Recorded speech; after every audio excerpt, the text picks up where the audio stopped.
இந்த மாதிரி விஷயங்களை எல்லாம் நீங்க நார்த் கொரியால மட்டும் தான் பார்க்க முடியும். நீங்க நார்த் கொரியாவுக்கு போனீங்கன்னா வேற ஒரு செஞ்சுரிக்கே போயிருவீங்க. ஏன்னா இந்த நாட்டுல வேர்ல்டு ஃபுல்லா யூஸ் பண்ற கேலண்டரை யூஸ் பண்றதில்ல. அவங்க நாட்டுக்குன்னு தனியா ஜூச்சே அப்படின்னு ஒரு கேலண்டரை யூஸ் பண்றாங்க.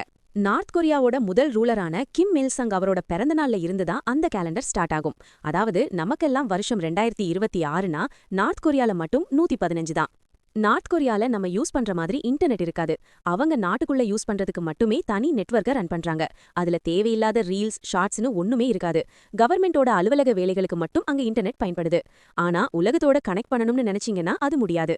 நார்த் கொரியாவுக்கு டூரிஸ்டா போகலாம். ஆனா அரசாங்கம் எந்தெந்த இடத்தையெல்லாம் நீங்க பார்க்கலாம்னு அனுமதிக்குதோ அங்க மட்டும்தான் உங்களால போக முடியும். சரி, அந்த மாதிரி இடத்துக்காவது நீங்க சுதந்திரமா போலாம்னு நினைச்சீங்கன்னா அதுவும் முடியாது.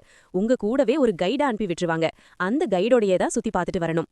ஆள் இல்லாத கடையில யாருக்கு டீ ஆத்துறீங்கன்னு கேக்குற மாதிரி டிராஃபிக் அதிகமா இல்லாத காலியான ரோடுகள்ல கூட டிராஃபிக் போலீஸ் வேலை பார்த்துட்டு இருப்பாங்க.